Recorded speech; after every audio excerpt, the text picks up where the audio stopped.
नमस्कार, मैं हूं मनोज और आज के इस वीडियो में बताऊंगा कि आप अपने छोटे बच्चों को कैसे पढ़ाएं। जब घरों में छोटे बच्चे हो जाते हैं और वो 3 साल की एज में आ जाते हैं तो हर माँ बाप के लिए ये समस्या बन जाती है कि अपने छोटे बच्चों के कैसे पढ़ाया जाए, इनको कैसे आगे बढ़ाया जाए। और शुरुआत में उनको सिखाने में बहुत दिक्कत होती है, लेकिन जो ये बच्चे होते हैं इनको सिखाना नहीं पड़ता है, ये अपने आप सीखते हैं। बस इनको कुछ कुछ पॉइंटों का ध्यान देना होता है। तो आज हम उन्हीं महत्वपूर्ण पॉइंटों का जिक्र करेंगे। तो आप इस वीडियो को देखिए और बार बार इस वीडियो को रिपीट करिए। और ये 12 पॉइंट हैं, इन्हीं 12 पॉइंटों को आप याद कर लीजिए, चाहे सुन लीजिए चाहे समझ लीजिए, जो भी करना है कर लीजिए, रट लीजिए इसको। और इन्हीं पॉइंटों से आपके बच्चे जो है काफ़ी बेहतर कर लेंगे, काफ़ी अच्छा कर लेंगे। सबसे पहला पॉइंट है, आपको अपने बच्चों को पढ़ाने के लिए आपको क्या करना होगा और क्या करना चाहिए। तो उसके लिए उन बच्चों को प्रॉपर इन्वायरमेंट चाहिए, यानी कि उचित वातावरण चाहिए। अब उचित वातावरण कौन देता है? बच्चे कहाँ कहाँ रहते हैं। एक तो बच्चे आपके पास रहते हैं, आपके बच्चे हैं तो आपके पास ही रहेंगे। ज़्यादा से ज़्यादा बच्चे प्ले स्कूल में चले जाते हैं और वहाँ कुछ ही घंटे के लिए रहते हैं। और मैंने पीछे वीडियो बना दिया था कि प्ले स्कूल में बच्चे कितनी देर रहते हैं और उनका कितना % जिम्मेदारी स्कूल वालों की होती है और कितनी आपकी रहती है। तो उचित वातावरण बनाने के लिए, बच्चों को पढ़ने के लिए, बच्चों को शिक्षा लेने के लिए साइलेंट वातावरण चाहिए, यानी कि शांत वातावरण चाहिए। अब शांत वातावरण कैसा कैसे मिलेगा बच्चों को? शांत वातावरण जब मिलेगा घरों में, जब आप शांत होंगे, जब आप खुद शांत होंगे तब शांत वातावरण मिलेगा। अब जो शोरगुल का सोर्स होता है, जो जानकारियों का सोर्स होता है अपने घरों में, क्या क्या होता है? एक तो हम खुद होते हैं, बाहर कौन जाता है? हम खुद जाते हैं। या कोई पड़ोसी अगर हमारे घर में आ रहा है तो वो उसका सोर्स होता है। या तो हमारी टीवी होती है, या तो हमारा मोबाइल होता है, या तो रेडियो होता है, और या फिर हमारा खुद का न्यूज़पेपर होता है जो हम डेली न्यूज़पेपर पढ़ते हैं। तो इन्हीं से इन्वायरमेंट क्रिएट होता है। घरों में जिस जिस टाइप में सोर्सेस होंगे उसी प्रकार का वातावरण बनेगा। अब दूसरी चीज़ है, अब जैसे बोल दिया जाए सबसे शांत वातावरण पहले कहाँ बताते हैं लोग? गुफाओं में, कि गुफाओं में सबसे ज़्यादा शांत वातावरण होता है। आप गुफा चले जाइए, वहाँ पे तपस्या करिए। तो अब गुफा बच्चे नहीं जा सकते। गुफा बच्चे इसलिए नहीं जा सकते क्योंकि वो सेल्फ डिपेंडेंट नहीं है, वो दूसरों के ऊपर डिपेंड हैं। दूसरों के ऊपर डिपेंडेंट है, इसलिए वहाँ वो नहीं जा सकते। तब बड़े लोग तो गुफा में जा सकते हैं, लेकिन छोटे लोग गुफाओं में नहीं जा सकते। वहाँ पे शांत वातावरण मिलेगा। ये आपके, अगर आप गुफा में चले जाएंगे तो इनको बच्चे भी गुफा में चले जाएंगे, तो ये बच्चे गुफा में नहीं जा सकते। और आज की डेट में गुफाओं में भी शांति नहीं है। जैसे माँ वैष्णो देवी कहाँ चली गई थी? गुफा में। आदमी लोग वहाँ भी उनको घेर लिया है। अब उनको भी मुझे लगता है वहाँ रहने नहीं देगा कुछ दिन बाद में। वो लोग मानते हैं कि माँ वैष्णो देवी वहाँ है, लेकिन आदमियों ने ऐसा कब्जा किया है जनसंख्या की वजह से कि अब माँ वैष्णो देवी का गुफा में भी रहना मुश्किल हो जाएगा। और तपस्या के लिए वो गई थी कि वहाँ एकांत में रहेंगी, लेकिन उनको वहाँ भी रहने नहीं दिया जाएगा। तो आदमी जहाँ पहुँचेगा, गुफा में अगर आदमी पहुँचेगा तो लोग भी वहाँ पहुँच जाएंगे। तो हमें इन्वायरमेंट अपने घरों में किस तरीके से क्रिएट करना है? हमें खुद अच्छा बनना है, अपने लिए नहीं, अपने बच्चों के लिए। हमें अपने ऐसे टीवी चैनलों का इस्तेमाल करना है जो बच्चों के लिए लाभदायक हों। हमें अपने मोबाइल में वो चीज़ देखनी है जो बच्चों के लिए लाभदायक हो। हमें ऐसे पेपरों का प्रोनाउंसिएशन करना है जो बच्चों के लिए लाभदायक हो। अब अगर घरों में झगड़े होंगे, लड़ाइयाँ होंगी, लोग अलग अलग तरीके की चीज़ों का इस्तेमाल करेंगे, तो क्या बच्चे आगे बढ़ेंगे? बिल्कुल नहीं बढ़ेंगे। वो वातावरण कभी शांत हो ही नहीं सकता। अब कोई पढ़ा लिखा नहीं भी है तो इतना जानता है कि क्या गलत है, क्या खराब है, क्या सही है। और जिन घरों में कलेश है उनके बच्चे कभी भी आगे नहीं बढ़ सकते। अगर वो बढ़ भी गए तो समाज में हमेशा कलेश ही पैदा करेंगे, इस बात की बिल्कुल गारंटी है। क्योंकि उनकी नींव कहाँ से शुरू होती है? इसी 3 साल से। जो 6 साल के बच्चे होते हैं, इन्हीं की एज से उनकी नींव शुरू होती है। तो जब नींव ही खराब हो गई तो आगे जाके वो अच्छा कभी नहीं कर पाएंगे, भले कंपटीशन पास भी कर जाएं। और ऐसे लोग ही समाज के लिए सबसे बड़ी बुराई हैं। तो शांत वातावरण बनाइए बच्चों के लिए। कैसे बनेगा? आपके जो रिसोर्सेज हैं उन पे आपको कंट्रोल करना होगा और अपने बच्चे पे ध्यान देना होगा। अपने आप को भी सुधारिए। अब अगली बात आती है हेल्थ की। तो हेल्थ लोगों का कैसे अच्छा होगा? जब हमारे हेल्थ अच्छे होंगे तभी तभी हमारे बच्चों के हेल्थ अच्छे होंगे। और जब हम हेल्थ पे फोकस करेंगे, अब हमारा हेल्थ अगर ख़राब हो गया है तो हमारा हेल्थ क्यों ख़राब हो गया है, उस बात को सोचना होगा। अगर हम सिगरेट पीते हैं तो बच्चे को आप सिगरेट पीने के लिए कभी भी मना नहीं कर पाएंगे। आपका बच्चा उस टाइम पे सिगरेट नहीं पिएगा, लेकिन जब वो बड़ा हो जाएगा, वो उसके बाद में अपने दोस्तों के साथ जब जाएगा तब वो सिगरेट पिएगा। ऐसे बच्चे ही तो सिगरेट पी रहे हैं, ऐसे बच्चे तो तंबाकू खा रहे हैं। जिनके घरों में लोग तंबाकू खाते हैं। अब बहुत कम लोग होते हैं जो बाद में जाके सीख लेते हैं, तो उसकी वजह भी मैं बताऊंगा कि कैसे लोग सीख लेते हैं, वो आगे चल के मैं वीडियो बनाऊंगा इस चीज़ के लिए। तो हमें हेल्दी इन्वायरमेंट तैयार करना है, मतलब लोग हेल्दी होंगे। और कैसे हेल्दी इन्वायरमेंट होगा, जब घरों में साफ़ सफाई होगी।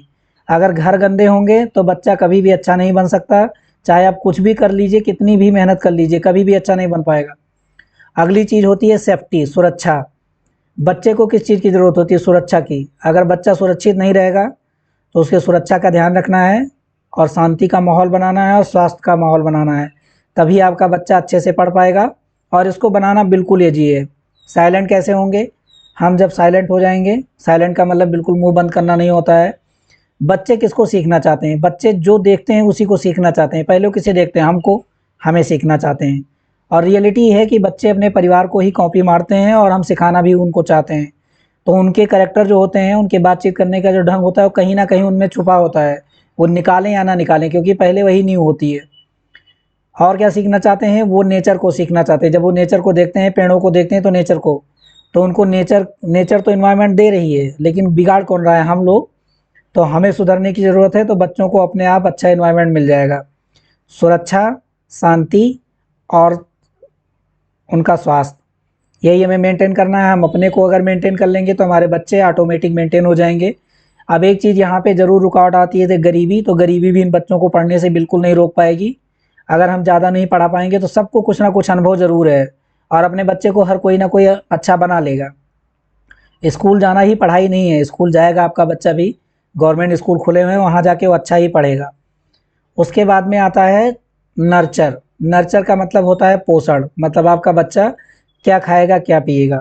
अब जो लोग अमीर हैं वो लोग अपने बच्चों को बहुत ज़्यादा खिला देते हैं, या बहुत जो लोग मध्यम वर्गीय परिवार के लोग हैं वो अपने बच्चे को भी बहुत ज़्यादा खिला देते हैं। इतना ज़्यादा ध्यान देते हैं, ज़्यादा खिला। बच्चों को ज़्यादा नहीं खिलाना है, बच्चों को कम नहीं खिलाना है। अगर उनको लगे बच्चा ज़्यादा खा रहा है, बच्चा कम खा रहा है, तो यानी कि उसके अंदर कुछ प्रॉब्लम है, डॉक्टर से तुरंत मिलना चाहिए। और एक बच्चे के लिए क्या, बड़ों के लिए भी, जो 3 साल का बच्चा है वही प्ले स्कूल में जाएगा, वही छोटा बच्चा है वही पढ़ेगा, जो छोटे बच्चे हमारे हैं उनके लिए गाय का दूध सबसे बेस्ट है। इसमें जातियों की ना कोई बात है, ना कोई गरीबी की बात है, ना कोई अमीरी की बात है। आदमी कितना प्रबंध करता है खाना खाने के लिए, रोटी लाएगा, चावल लाएगा, दाल लाएगा, नमक लाएगा, उसके बाद भी आदमी कुपोषित रहता है। दूध एक ऐसा भोजन है जिसमें सारे पोषक तत्व हैं। अब बहुत सारे लोग इतने ज़्यादा गरीब हो गए हैं और गाय भी नहीं रख पाते, तो गाय को रखिए और गाय से अपने बच्चों को दूध पिलाइए। ये कोई जाति नहीं है, ये हिंदू नहीं है, ये मुस्लिम नहीं है, मैं बार बार बता दे रहा हूँ। इसको रखिए और इससे दूध लीजिए, और इसको प्यार करिए, तभी आपको दूध देगी। अगर इससे प्यार नहीं करेंगे तो ये दूध नहीं देगी। तो इन बच्चों के लिए जो भोजन का सबसे अच्छा साधन है, किसी भी परिवार से बिलोंग करते हो, वो गाय का दूध है। तो उनको भोजन दीजिए और इसी गाय के दूध को पिलाइए। उनका दिमाग अच्छा डेवलप करेगा, उनका शरीर अच्छा डेवलप करेगा। अफेक्शोनेट बिहेवियर मीन्स क्या है? स्नेहात्मक व्यवहार। उन बच्चों के साथ में सख्ती से पेश मत आइए, अभी उन बच्चों में समझ डेवलप नहीं हुई है। जब 6 साल तक के बच्चे जो हैं उनमें समझ बिल्कुल डेवलप नहीं हुई है, उनको गुड और बैड का पता नहीं, वो मोरल नहीं रहते हैं। तो उनको डांटिए मत, उनको मारिए मत, वो अजीबोगरीब एक्टिंग करेंगे, अपनी एक्टिंग उनको मत सिखाइए। उनसे स्नेह करिए, उनसे प्यार करिए, उनसे प्यार की भावनाओं से पेश आइए, तब वो बच्चे अच्छा सीखेंगे और अच्छा आगे बढ़ेंगे। ऐसे वो आगे नहीं बढ़ पाएंगे। उनमें दया की भावना उन पे दिखाइए, तब वो दया सीखेंगे। उन पे प्रेम की भावना दिखाइए, तब वो प्रेम सीखेंगे। उन्हें सहानुभूति सिखाइए, तब वो सहानुभूति दिखाए सीखेंगे। और वो हम छोटे छोटे एग्जाम्पल के थ्रू, हर कोई गरीब भी उनको सिखा सकता है और अमीर भी उनको सिखा सकता है। ऐसा नहीं है कि अमीर आदमी सिखा लेगा और गरीब आदमी नहीं। अगर समस्याएं गरीबों के पास में भी हैं तो समस्याएं अमीरों के पास में भी है। अब उनकी अलग अलग अपनी समस्याएं हैं। गरीबों के पास बहुत ज़्यादा टाइम है, उनके पास अगर काम कम है, तो अमीरों के पास में काम बहुत ज़्यादा है, वो अपने बच्चों के लिए समय नहीं निकाल पाते हैं। तो अपने बच्चे के लिए अपने को ही टाइम देना है। अगर बच्चे के लिए टाइम नहीं मिल रहा है तो इसका मतलब आप अच्छे रोज़गार में नहीं हो और आप खुद अपने अच्छे रास्ते पे नहीं जा रहे हो। तो उसमें स्नेहपूर्ण व्यवहार उन बच्चों से करना है। ये तीसरा पॉइंट है। अब हम चलते हैं अगले पॉइंट की तरफ। और हमें क्या करना चाहिए, तो हमारे बच्चे अच्छा सीखेंगे, अच्छा पढ़ेंगे।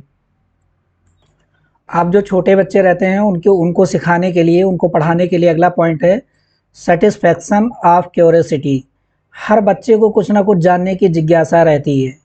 अब बहुत लोग बोलते हैं कि हम पढ़े लिखे नहीं हैं। कोई आदमी, अगर मान लो मैं एक एग्जांपल देता हूँ, कि ये समाज कौन नहीं जानता, जो एक बड़ा हो गया समाज कौन नहीं जानता है, उसको इस भाषा में बिल्कुल नहीं सिखाना। अगर मान लो कोई आदमी चोर है, मैं बिल्कुल उल्टे निगेटिव एग्जाम्पल से बताता हूँ, तो वो चोर है, उसको चोरी वाली कहानियाँ नहीं बतानी, उसको कहानियाँ सिखाइए।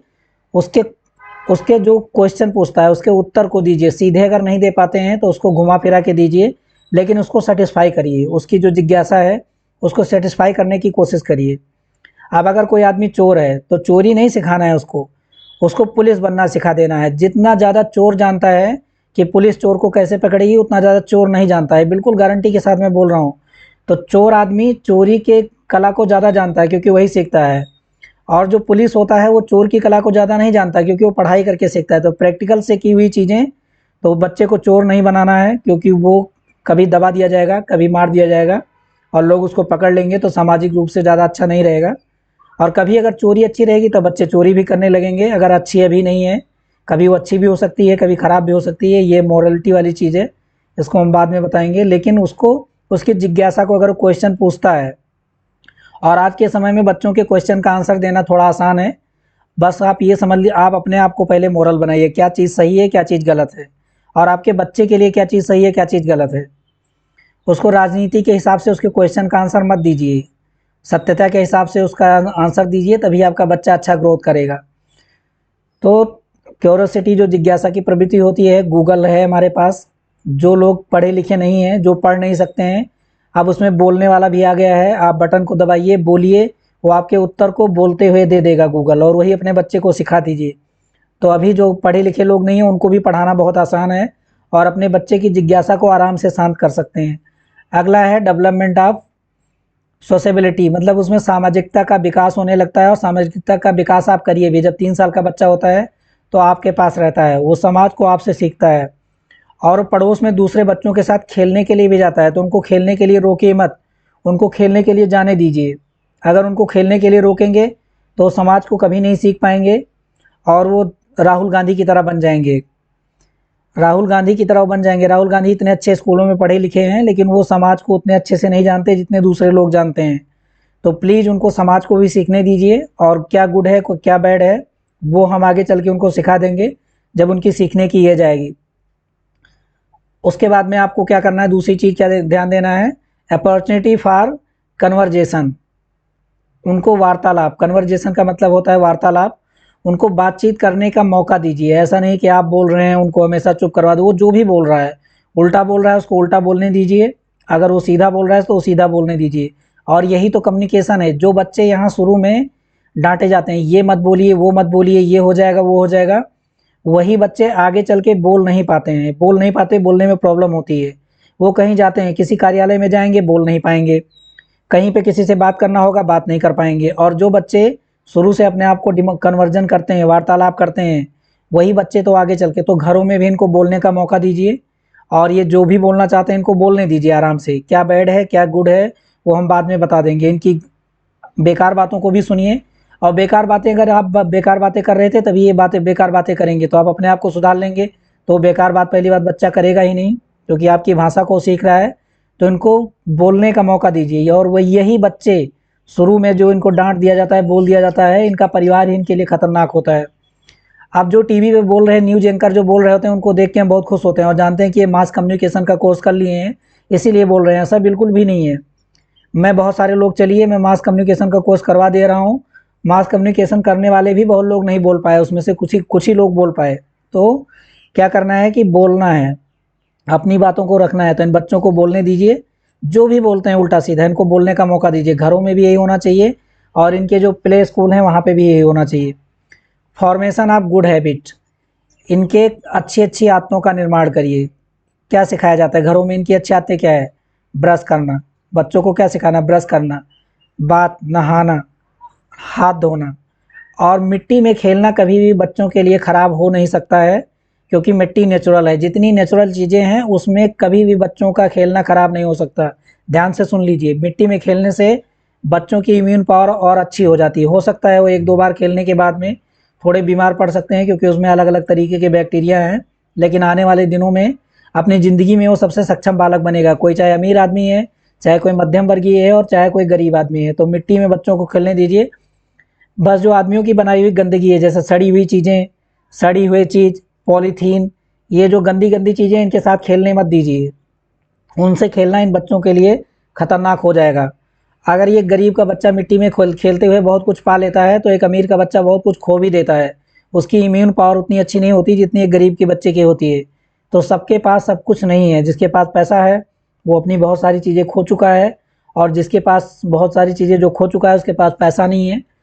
तो सभी के पास कुछ ना कुछ ईश्वर ने दे रखा है, सबके पास है। उन चीज़ों का यूज करिए और बच्चों को अच्छी आदतों के बारे में बताइए कि क्या चीज़ अच्छा है, क्या चीज़ बुरा है। और ऐसा कोई इंसान नहीं है, जो इंसान है, जो मानव है, जो आदमी है, वो हर आदमी जानता है कि क्या चीज़ अच्छी है, क्या चीज़ बुरी है। और आगे चलते हैं लास्ट वाले पॉइंट की तरफ।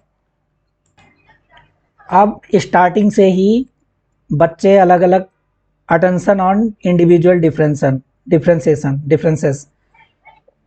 संसार में इतने सारे लोग पाए जाते हैं, उनमें कुछ ना कुछ विभिन्नताएं जरूर होती हैं। अगर विभिन्नताएं नहीं होती तो वो एकदम से अलग नहीं होते। जितने बच्चे टॉप करते हैं, जो टॉप करने वाले बच्चे होते हैं पढ़ाई की लाइन में, वो बच्चे भी एक जैसे नहीं होते, उनमें भी कुछ ना कुछ डिफरेंसेस होता है। ऐसा नहीं एक जैसे हैं। तो इन बच्चों के डिफरेंस को पहचानिए, इनमें विभिन्नताएं क्या हैं। और ईश्वर ने अगर इन बच्चों को पैदा किया है तो कुछ ना कुछ करने के लिए पैदा किया है। लोग इन्हें करने नहीं देते, एक अलग बात है। अगर कोई आदमी गरीब बन गया है या तो अपनी वजह से गरीब बना है, उसने काम नहीं किया, उसकी पीछे के पढ़ियों ने काम नहीं किया जो काम करना चाहिए इसलिए गरीब बना, या लोगों ने गरीब बना दिया। तो अपने आप को इतना इफेक्टिव बनाना है कि लोग आपको धक्का मार के नीचे ना कर पाएँ, और तभी आप अपने करियर में अच्छा कर पाएंगे और आपका बच्चा भी अच्छा करेगा। तो जो विभिन्नताएं हैं उनको पहचानना है। जैसे कोई बच्चे में, मैं एक दो बता देता हूँ, कोई बच्चों में ज़्यादा टॉक करने की आदत होती है। अब कोई सिखाता थोड़ी है उसको टॉक करने की आदत, तो उसे वैसे करियर में डालिए जहाँ पे टॉकिंग वाले करियर हैं। वो टॉक वाले करियर में अपने आप को बहुत बेहतर कर पाएगा। बहुत सारे बच्चे होते हैं जो साइलेंट रहते हैं, तो उसको ऐसे करियर में डालिए जो साइलेंट वाले करियर हैं। बहुत सारे बच्चे बहुत ज़्यादा एक्टिव होते हैं, तो उनको ऐसे करियर में डालिए। बहुत सारे बच्चों की शुरू से निशानेबाजी अच्छी रहती है, तो वही अच्छा क्रिकेट खेल पाएंगे जिनके निशाने अच्छे हैं। तो इन बच्चों के डिफरेंसेस पे अटेंशन देना होगा, ध्यान देना होगा, और उसको थोड़ा और अच्छा बढ़ाना होगा। बच्चों को जीविका यापन करने के लिए तो सिखाना है कि इस समाज में जिंदा कैसे रहेंगे, लेकिन वो अपने आप को बहुत ज़्यादा बेहतर कैसे कर पाएंगे, इस पॉइंट पे भी ध्यान देना है। तो यही 10-12 पॉइंट हैं जो आपके बच्चों को बेहतर बनाएंगे।